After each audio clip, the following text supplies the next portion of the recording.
Muchos bancos a los 6 meses están cerrando estas cuentas inactivas. Cuando nosotros dejamos de mover una cuenta, pues se encuentra expuesta a que la utilicen para lavar activos.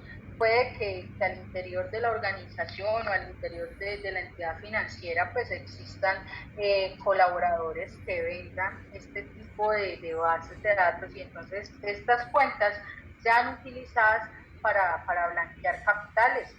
Entonces ya después va a llegar la investigación, pues nosotros no nos dábamos cuenta de qué es lo que estaba pasando con la cuenta. Entonces cuando nosotros no vamos a utilizar una cuenta, sencillo, cancelémosla, ¿sí? Porque pues, esto es como un arma de doble filo y puede ser utilizada, y es una de las armas predilectas por estas organizaciones criminales.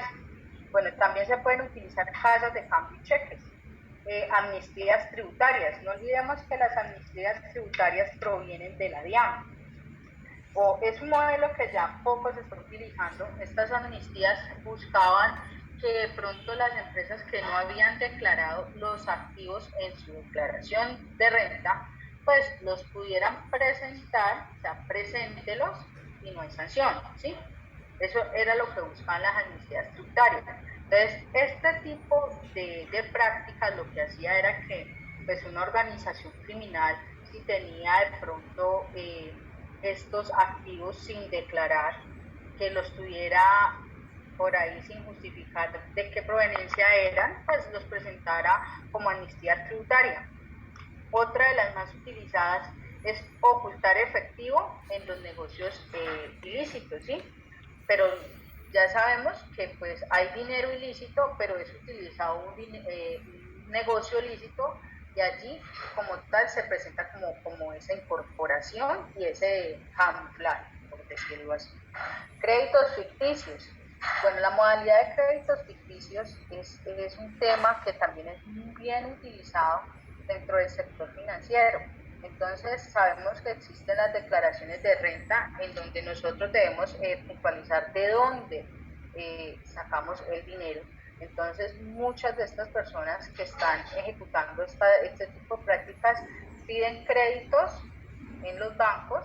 Entonces, por ejemplo, ellos inician, generan su solicitud y pues inician con los pagos, tienen su dinero ilícito, entonces lo que hacen es generar uno o dos pagos, y ya después eso no lo vuelven a pagar, pero lo categorizan como si este crédito hubiera sido pues como un motivo para que la persona hubiera tenido ingresos y así lo pueda legalizar, o también pueda tener una justificación de dónde proviene el dinero, ¿sí? Los títulos de capitalización, las fiduciarias y el sistema Hawala, entonces tiene que ver un poco con la parte de bolsa de valores, ¿sí? Entonces, sabemos que es un tema que es volátil. En este momento, pues obviamente va a requerir un comprador, un vendedor, entonces allí es donde estos lavadores generan estrategias, buscan personas, bien sea para utilizarlas directa, o indirectamente, ¿sí? Entonces, estas son como las modalidades más utilizadas dentro de la parte financiera.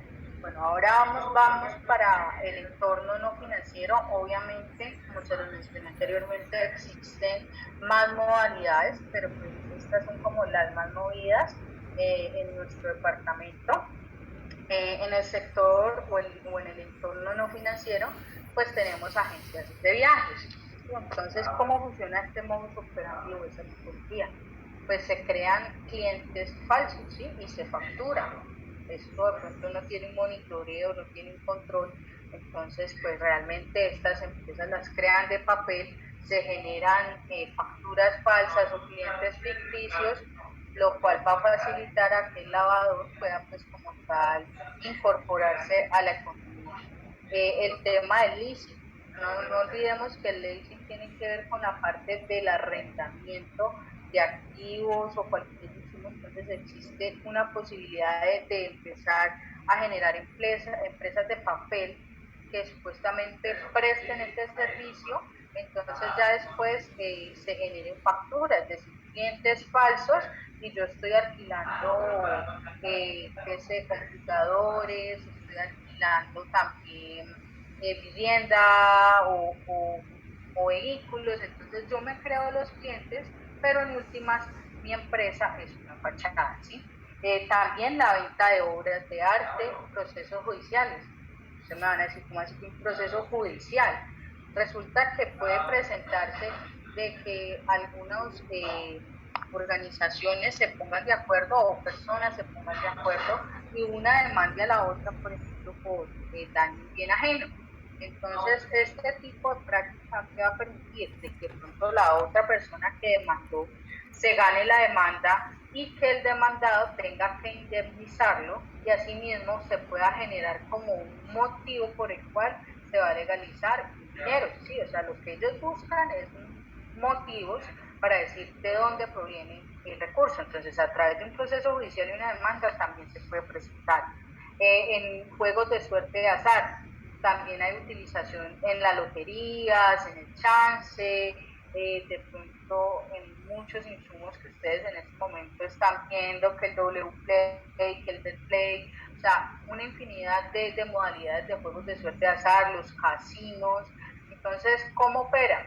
Pues puede que se presenten organizaciones criminales o de pronto personas que vayan a las oficinas en donde se generan los pagos de estos premios e intenten comprárselos a la persona que pues originalmente se los ganó, ¿sí? Entonces puede decir que la persona se haya ganado un billete de lotería, que se haya ganado 20 millones de pesos, y si en la fila le ponen conversa y todo esto, entonces le dice, venga, yo le compro ese billete de lotería y le doy 30 millones, pues la persona por su afán de pronto de no hacer la fila y le genera pues más recursos, pues entonces ¿qué va a pasar? La organización criminal o el lavador sí va a tener el motivo para justificar de dónde proviene el dinero, pero como tal la otra persona le van a hacer una transferencia o va a empezar a hacer movimientos de efectivo y pues no va a tener como un motivo para decir de dónde sacó ese dinero. ¿Sí? Entonces allí es algo muy puntual y quiero resaltar aquí en la conferencia que estamos teniendo, que las entidades financieras en este momento están reportando a partir de 10 millones de pesos, es decir, cuando la persona tiene consignaciones o movimientos a partir de 10 millones de pesos, pues estos están siendo reportados, ¿sí? Para poder hacer como una minería de datos, un análisis de datos. También la parte de los juegos de suerte de azar tienen un modelo de reporte. ¿Y cuál es ese modelo de reporte? Todos los ganadores a partir de 500.000 pesos son reportados a la UIAF, que es la Unidad de Inteligencia de Análisis Financiero, para mirar que de pronto no se presente como compra o allí prácticas de lavado de activos o de financiación de terrorismo, ¿sí? En el sector de la lotería son a partir de los 5 millones de pesos y no olvidemos que en la DIAN se reporta a través de medios exógenos movimientos a partir de 100.000 pesos, ¿sí? Entonces, esto hace que de pronto estas unidades de inteligencia puedan detectar un poco más fácil operaciones de lavado de activos.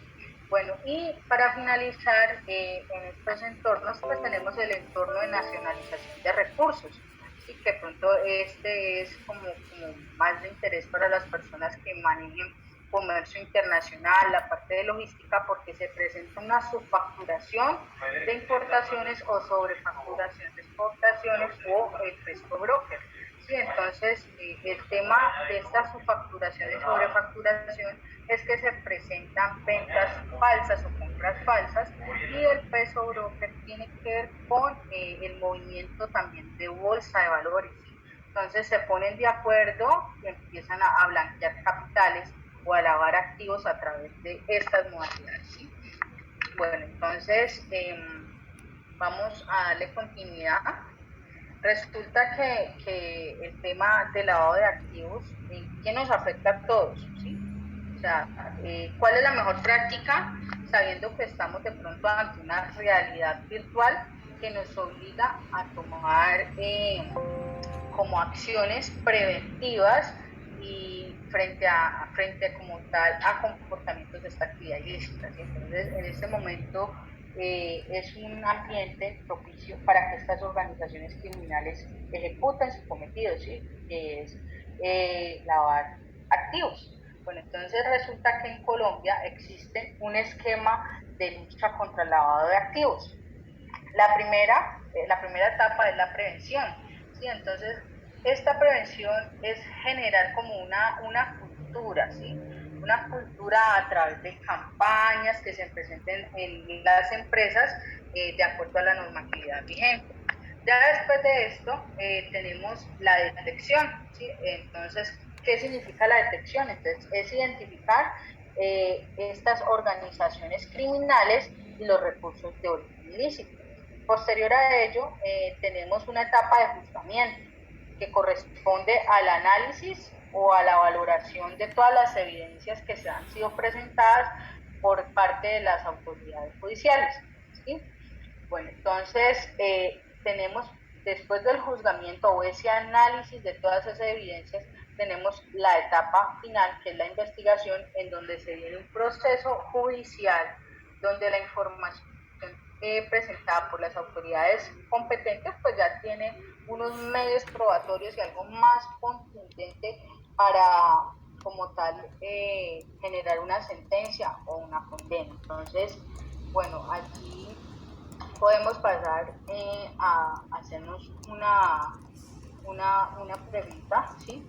Y si de pronto en este momento existe alguna fórmula o un algoritmo que permita de pronto quizás llegar a esas buenas prácticas, ¿sí? Entonces, es algo que en este momento se están preguntando muchas de las empresas. Pues la respuesta es tal vez que no existe una fórmula, ni de sumar, ni restar, no, ni existe algún algoritmo, sino que el lado de activos no solamente se debe basar en estrictos controles, teniendo en cuenta que pues obviamente los controles son algo muy importante o quizás es como la columna vertebral, perdón, de una organización, ¿sí? Entonces, ¿cuáles son de pronto como estos controles que permiten llevar como más estructuradamente estas buenas prácticas? Pues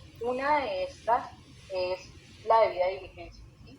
O sea, en sí es algo muy importante yo conocer con quién estoy negociando. Miren que realmente, ya se lo mencioné, la persona que sea investigada por el tema de lavado de activos puede ser vinculada de forma directa o indirecta, ¿sí? Entonces, se deben generar diversas variables. Se debe tener en cuenta las frecuencias de compra, los volúmenes del análisis, también hacer un monitoreo, ¿sí? Muchas de estas empresas en el momento de iniciar un negocio, pues realmente tienen una revisión de los antecedentes de esta persona, pero existe otra evaluación, que esa evaluación generalmente es ejecutada de forma anual, ¿sí? Es un requerimiento de muchas superintendencias o consejos de que al menos una vez al año se le dé la vuelta a todas las contrapartes de que tiene la empresa, ¿sí? Pero hay otras que generalmente pues inician el proceso, revisan antecedentes y ya después de eso el departamento de riesgos o quien se encuentra encargado pues de esta revisión puede estar haciéndole monitoreos a carpetas, a los antecedentes de forma bimestral o ya como ellos lo determinen dentro de su proceso, ¿sí? Bueno, entonces vamos a hablar un poco de lo que es la financiación del terrorismo. No olvidemos que el tema de financiación del terrorismo es muy tendiente de pronto a que lo confundan con lavado de activos. Son dos actividades ilícitas totalmente diferentes, pero la financiación del terrorismo puede tener dinero de proveniencia lícita o ilícita, ¿sí? En cambio, lo que tiene que ver con los lavados de activos, pues realmente como tal, o sea, el lavado de activos puede tener el tema de dinero ilícito, pero esta financiación del terrorismo va a tener componentes lícitos, ilícitos. Hay que tener en cuenta que también en Colombia esta actividad fue categorizada como delito a partir del año 2013. Entonces es un tema pues que siempre se ha cuestionado, realmente ha sido un país que ha sido muy golpeado por la parte del terrorismo. Entonces, si nos vamos hacia nuestro Código Penal, pues lo vamos a encontrar estructurado en el artículo 345. Entonces nos dice que legalmente provea, recolecte, entregue, reciba, administre, aporte, custodia o guarde fondos o recursos, que promueva, organice o mantenga estos grupos armados o al margen de la ley, pueden ser grupos nacionales o extranjeros, pues se va a ver inmiscuido en una investigación. ¿Sí? Entonces, a diferencia del lavado de activos, este genera una prisión de 13 a 22 años y su sanción está a través de desde 1.300 salarios mínimos a 15.000 salarios mínimos, es decir, es inferior a la del lavado de activos. Entonces, vuelvo al tema que les hablé anteriormente, realmente falta como que un ajuste en el Código Penal, porque pues el financiamiento del terrorismo es algo que ha golpeado bastante a Colombia. Entonces quizás el tipo de sanciones han sido algo laxas o algo flexibles con estas organizaciones criminales. Al igual que el lavado de activos, también tiene 3 etapas. La primera está categorizada como la recaudación. ¿A qué hace énfasis la recaudación? Su nombre lo dice, es recaudar fondos, bien sean de origen lícito o ilícito, para que estos grupos al margen de la ley logren su cometido. La disposición es un término en donde ya ellos van a poner en marcha o a ejecutar o a colocar en peligro, así lo categorizan las Naciones Unidas, que es la oficina que lucha contra el delito y las drogas. Entonces, esta disposición hace énfasis a colocar en riesgo este recurso o a iniciar esta etapa que se llama también la transmisión. Empiezan a transmitir este tipo de dinero. Y la utilización, pues su nombre lo dice, es cuando ya como tal, en la parte de disposición también empiezan a moverse, a ejecutarse un sinnúmero de transacciones para disfrazar como la proveniencia. Y la disposición es cuando ya pues este dinero está disponible o está dispuesto para estos grupos al margen de la ley para que empiecen a ejecutar sus actividades. Entonces, esas son las 3 etapas de la financiación del terrorismo. Hay que tener en cuenta que son 2 delitos totalmente diferentes, ¿sí? Entonces, en sus siglas, LA para lavado de activos, financiación del terrorismo, su sigla FT. Por eso, muchos de los sistemas que buscan promover buenas prácticas frente al lavado de activos y la financiación del terrorismo, pues son terminadas en LAF. ¿Listo? Bueno, entonces vamos a darle continuidad. Ahora vamos a hablar un poco de estas buenas prácticas para prevenir el lavado de activos y la financiación del terrorismo. Y entonces, la mayoría de estos sistemas de administración de riesgos contemplan las 40 recomendaciones GAFI. Entonces, GAFI como tal es el Grupo de Acción Financiera Internacional. Y este insumo pues da unos lineamientos para seguirlo, que son unas recomendaciones que no son de carácter obligatorio, pero sí son unas buenas prácticas propuestas a través de este ente que es de carácter internacional. Sin embargo, sí existen unas normas o unas circulares a través de superintendencias que sí obligan, ¿sí?, a implementar este tipo de sistemas.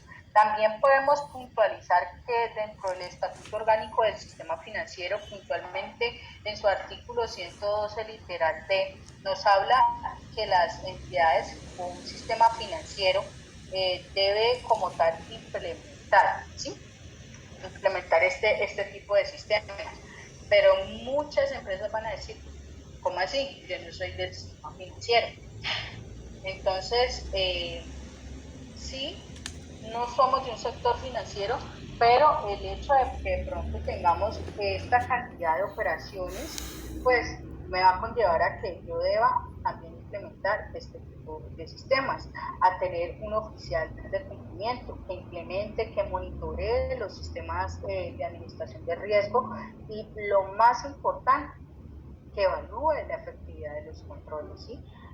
Resaltando que pues puede que algunos controles puedan llegar quizás a presionar o a asfixiar un poco los negocios de la empresa, ¿sí? Entonces ahí es donde se debe también trabajar un poco en equipo con la parte comercial para buscar de pronto controles que prevengan que la empresa la utilicen, pero que no vaya de pronto a interrumpir las ventas que vaya a tener la organización. Entonces, ahí es donde se debe migrar o avanzar un poco más, migrar o avanzar un poco más, y no solamente de pronto es el cumplimiento o la regulación, ¿sí?, que vaya a tener las empresas, sino que estas buenas prácticas lo que hace es que evite que la empresa sea utilizada para actividades ilícitas, ¿sí? Son medidas que se deben presentar de observancia, ¿sí? Así se les llama de pronto en la práctica de administración de riesgo. También se le debe sumar que debe existir un estricto cumplimiento de normas, de políticas, de éticas, ¿sí? Todos los empleados deben aplicar estrategias de prevención de lavado de activos. Entonces, como lo he dicho, esto es un trabajo en equipo y desde la parte operativa hacia la parte directiva debe existir un compromiso, y ese compromiso inicia con el compromiso de la junta directiva. Sí, si la junta directiva quizás no está comprometiéndose desde arriba, pues obviamente en la parte de la operación de la empresa, pues tampoco va a haber ese respaldo. Entonces, allí es donde de pronto surge este interrogante, y pues bien, si la junta directiva delimita o propone también unas prácticas, unos lineamientos, entonces aquí abre un camino y gestionan a través de este camino, ¿sí? Entonces, es importante el respaldo en este cumplimiento, esta delimitación de políticas, es decir, estas políticas van a dirigir, van a permitir que se camine y van a permitir que se exija, ¿sí?, hacia dónde se va a enfocar la empresa en este tema de prevención. Con ello, no se quiere decir pues de que de pronto la alta gerencia vaya a desarrollar estas políticas, no. Esto puede ser propuesto por la parte de riesgos, y obviamente va a contar con el aval de ellos y su revisión y sus ajustes, ¿sí?, para que ya se organice de acuerdo pues a la normatividad, a las necesidades de la empresa, y quizás no se vaya a asfixiar el tema de las ventas de la organización. Bueno, entonces, cuando de pronto las empresas tienen una debida inobservancia a la regulación de las normas, a qué de pronto me quiero enfocar en indebida observancia, ¿sí?, o una inobservancia a la norma, es hacer caso omiso al cumplimiento de una norma que nos rige. Entonces, allí se puede generar una ventaja en el momento. Listo, hagámonos los locos, por decirlo así, ¿sí? Entonces, no implementemos este sistema de administración de riesgos porque esto sale costoso, y pues no lo apliquemos. Entonces, ¿qué va a pasar en el momento? Claro, es ventajoso, pero en el corto plazo solamente van a tener este beneficio. ¿Qué va a pasar? Allí mismo se va a generar, o sea, el beneficio de que no se va a ejecutar presupuesto para implementarlo, pero la organización va a estar expuesta, ¿sí? Entonces, por eso es muy importante tener allí delimitado el tema de cultura, el tema de ética, ¿sí? Bueno, entonces, las organizaciones en este momento deben esforzarse. ¿Por qué? Porque ellos se deben hacer como una evaluación, ¿sí? Deben de pronto revisarse o hacerse una radiografía y mirar cuáles son sus debilidades, ¿sí?, los cuales los van a dejar más expuestos frente a estas organizaciones criminales. resulta que cuando una empresa va a implementar el tema, un sistema de administración de riesgos, pues realmente ellos deben hacer un diagnóstico como tal por ejemplo, su contexto, eh, cuáles son de pronto como sus canales de distribución, que en un sistema de administración de riesgos es categorizado como factores de riesgos, cuáles son sus proveedores, cuáles son sus clientes. Entonces, eso se hace un análisis de todo su contexto, ¿sí? Entonces, yo en este tema de administración de riesgos he sido muy insistente con esto, y es, por ejemplo, enviar a un soldado a la guerra sin conocer el enemigo, ¿sí? Si ese soldado es enviado sin armas, sin conocer el enemigo, pues posiblemente pues, van a ir a guerra. Pero ¿qué pasa cuando este soldado de pronto tiene herramientas, que en este caso sería la tecnología, conoce el enemigo, que es el contexto interno y externo de la organización, pues más fácil puede ganar la guerra? ¿Sí? Con esto, ¿qué estoy diciendo? Obviamente la guerra, o por ejemplo, la guerra es, por ejemplo, el riesgo y el control, que sería la herramienta. Si yo no conozco mi contexto, pues obviamente estas organizaciones criminales van a burlar todos los controles, o si va a tener un control estático y no está acorde a lo que tiene la organización, pues fácilmente la empresa va a ser utilizada, ¿sí? Entonces, quizás ese es uno de los ejemplos que utilizo más para esto. Eh, También en las organizaciones deben tener temas de procedimientos, de manuales, de políticas, de incentivos, y esto, una vez esté establecido, pues debe estar en marcha, ¿sí? No es decir, yo tengo tal sistema o tengo tal procedimiento, sí, lo tengo en mi sistema de gestión de calidad, está en firme, sí, muy bonito y todo, pero la ejecución, sí, o sea, estos procedimientos deben estar al detalle de cómo se comporta la organización.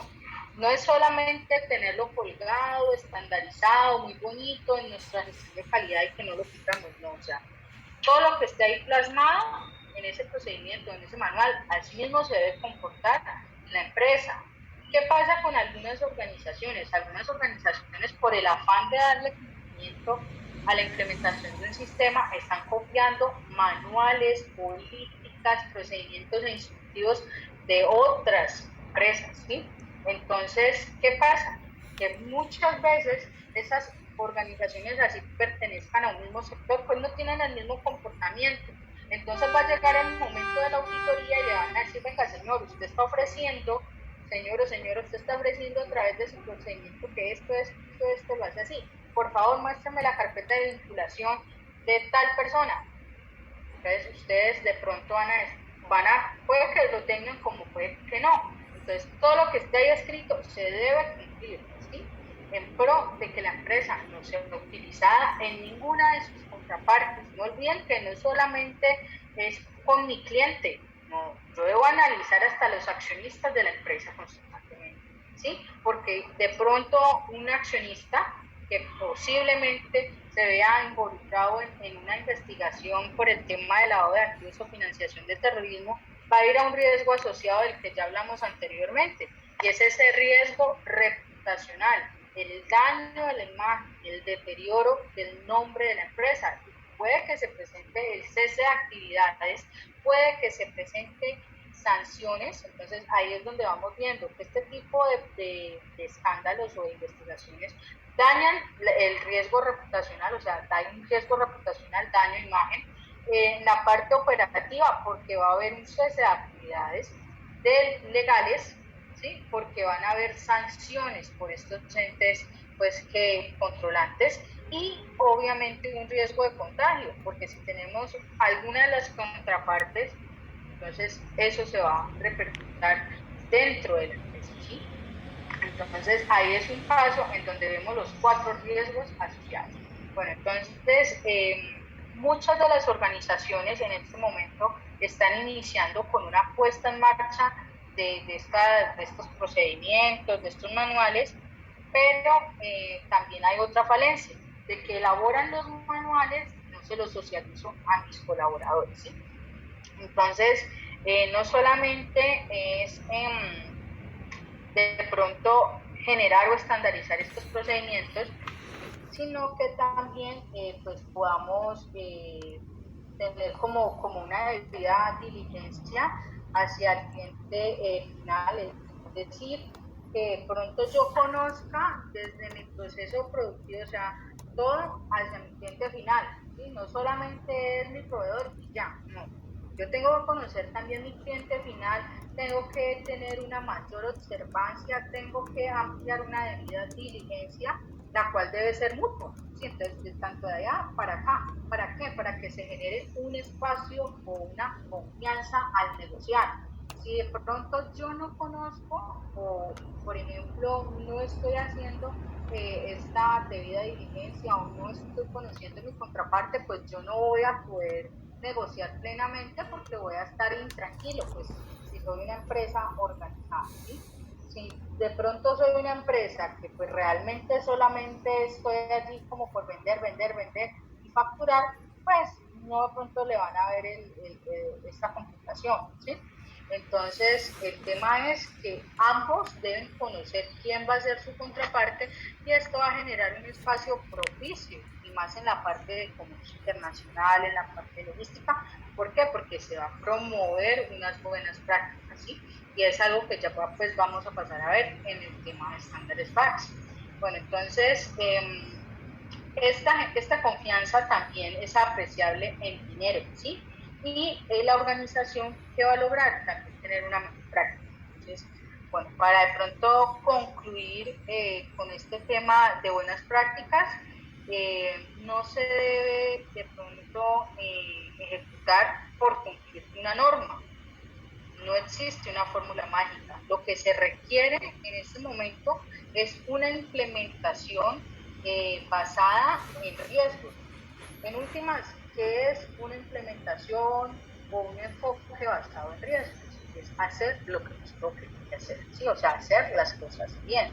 Teniendo en cuenta que las empresas que implementen o que quizás tengan este enfoque deben buscar como conocer la participación del mercado, también las actividades, debe mirar agentes de riesgo. Yo ya les hablé de los agentes o los factores de riesgos, que es mirar estos factores, los canales, los accionistas, los empleados, establecer unos controles de acuerdo como al tamaño de la empresa, ¿sí? Entonces, de pronto no ir a tener controles súper grandes o súper robustos cuando la empresa es algo muy pequeño. Entonces, por eso es lo importante, hay que leer la norma, las estándares que apliquen para cada uno de los sectores para poder delimitar lo que nos toque a cada uno, ¿sí? Y no ir a copiar de pronto de alguna empresa del mismo sector porque es parecido, ¿no? Hay que leer la norma e implementarlo de acuerdo a las necesidades o a ese primer paso que es el diagnóstico de mi empresa, conocer mi empresa para saber qué es lo que le debo implementar. Adicional a ello, pues los sistemas de prevención de lavado de activos se deben integrar con los otros sistemas que tienen la empresa, porque pues en este orden de ideas, la empresa interactuaría con los otros sistemas. ¿Cuáles son esos otros sistemas? El sistema de gestión de calidad, ¿sí? El sistema también de seguridad y salud en el trabajo. Entonces, lo que va a hacer el sistema de administración de riesgos es abrazar todos los sistemas que tiene la empresa y mirar cuáles son esos dolores o cuáles son esos inconvenientes que de pronto está teniendo la empresa e intentar controlarlos y proponer planes de tratamiento, planes de acción, planes de mejoras. Bueno, entonces, estos serían como los temas en cuanto a buenas prácticas. Bueno, entonces, en el tema de estándares BACS, pues realmente es el tema que aplica para comercio internacional, para la parte de logística, ¿sí? Entonces, vamos a iniciar con este tema que es muy importante para el sector logístico. muchas organizaciones pues están haciendo uso de él. Ya en este momento podemos hablar que en Colombia tenemos alrededor de 300 empresas nacionales y también multinacionales que ya en este momento están haciendo uso de este tipo de estándares. Entonces, es un tema muy importante que está buscando como promover el comercio internacional.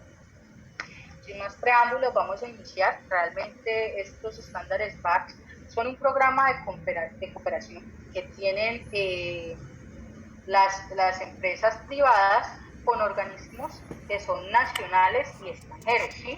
Esto está creado para fomentar un ambiente como de seguridad, como de respaldo, de garantía en el comercio internacional, ¿sí? Bueno, entonces estos estándares BACS son un poderoso aliado contra la lucha contra el narcotráfico, contra la droga, ¿sí? Como tal, es una certificación que es de carácter voluntario, ¿sí? Es de carácter voluntario en donde en ese momento se va a confirmar el trabajo que hay de control, como de revisión, en cada uno de los procesos que conlleve como al comercio internacional, iniciando por el empaque, ¿sí?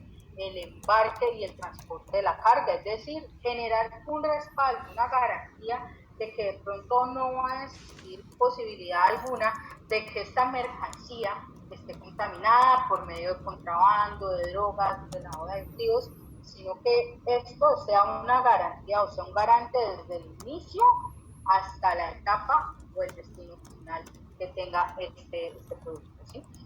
Bueno, entonces, pues así sea algo de carácter voluntario, se puede decir que debe tener certificación PACS todas las empresas que se dediquen a la parte del mercado de exportaciones. Como tal, esto ya está con un respaldo pues del gobierno colombiano, hay también embajadas americanas, británicas, aduanas también la parte francesa, en este momento también se está intentando sumar la parte española para de pronto generar pues todo este espacio propicio en cuanto a garantías con todo lo que tiene que ver con el comercio exterior. Entonces, allí podemos hablar de que en este momento hay unas certificaciones como tal. Estas certificaciones están siendo requeridas o las están implementando exportadoras, también lo que tiene que ver transportadoras, todas las empresas que tienen que ver con puertos, servicios de transporte, empresas de seguridad, empresas de carga y pues todas aquellas que de pronto tengan que ver con un proceso de exportación, ¿sí?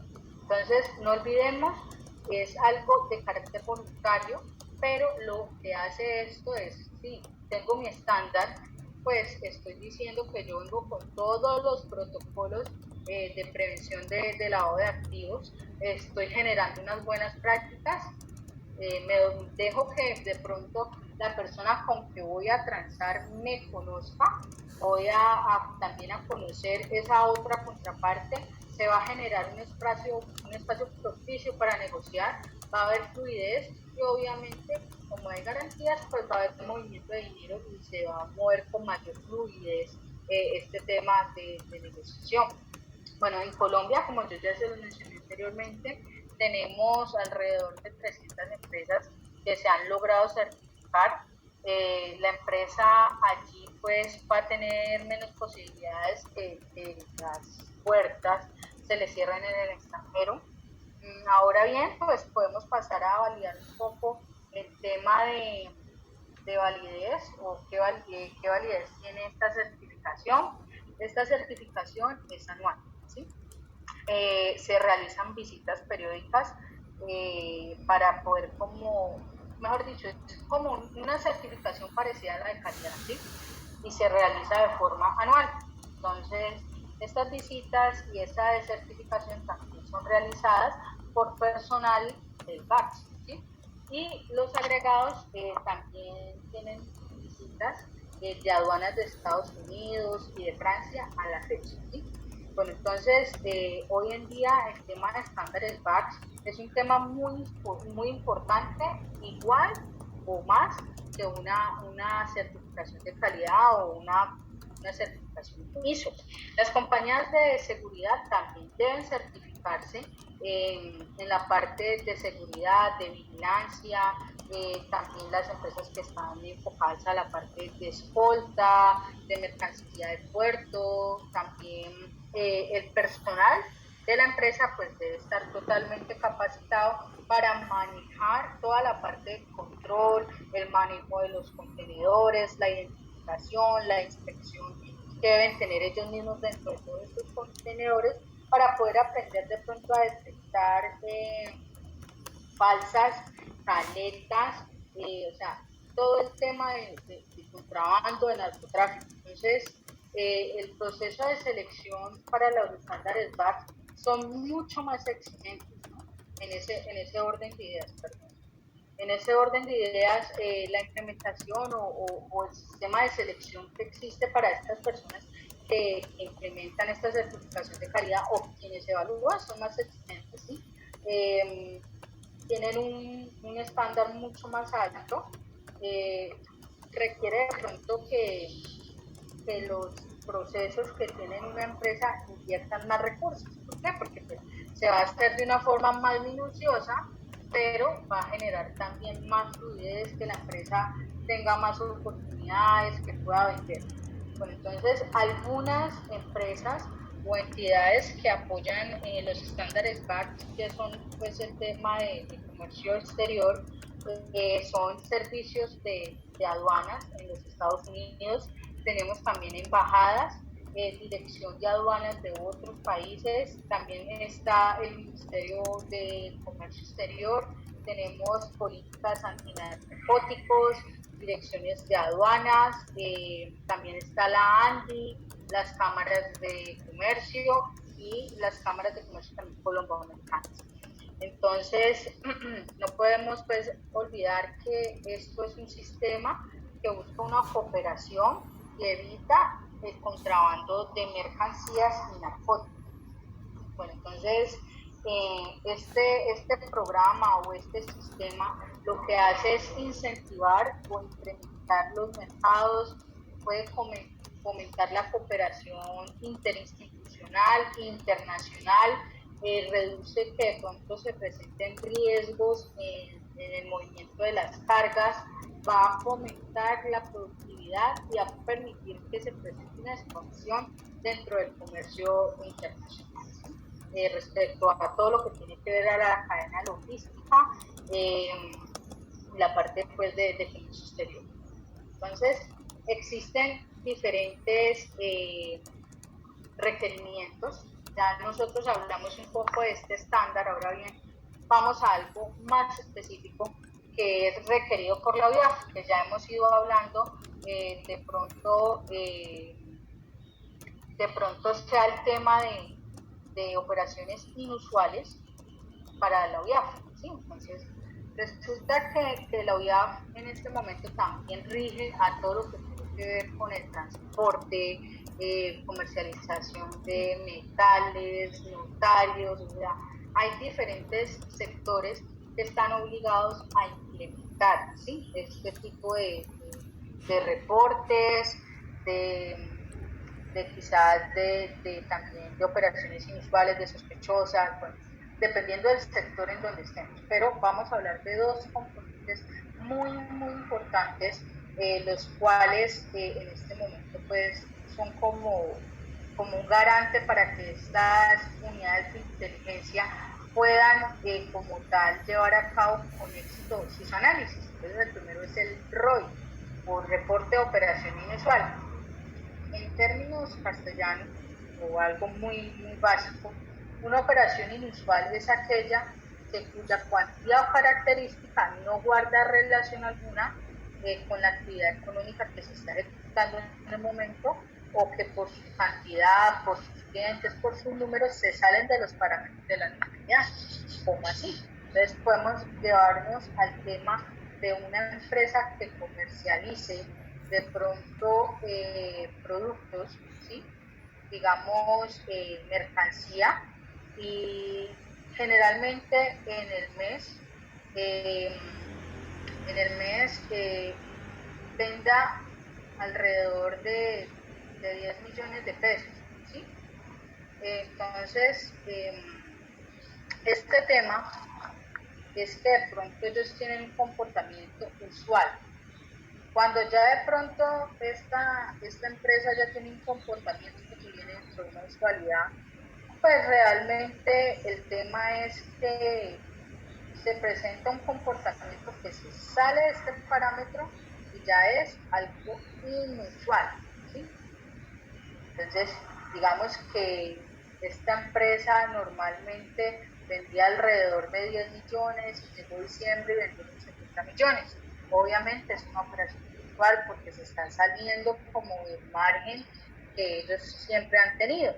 Entonces, al salirse de ese margen, se reporta, pero entonces ahí ya se analiza si esta persona tiene las facturas, ¿sí?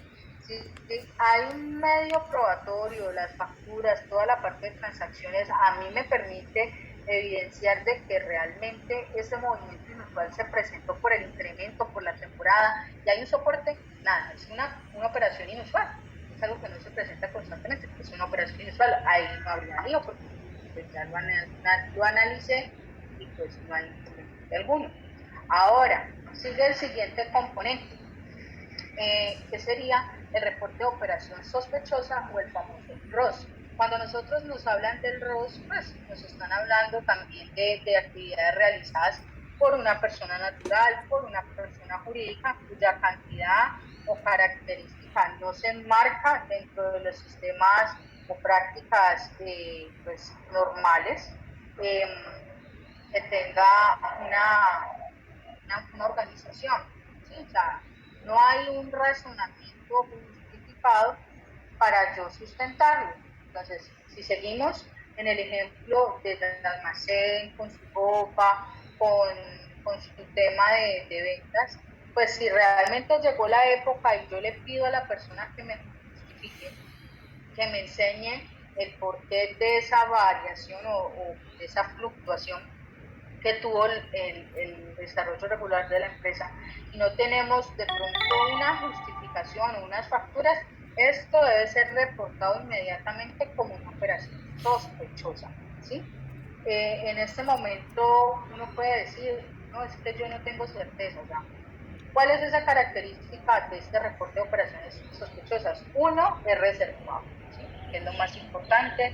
Estas unidades de inteligencia son totalmente reservadas con el tema. No es una denuncia penal, o sea,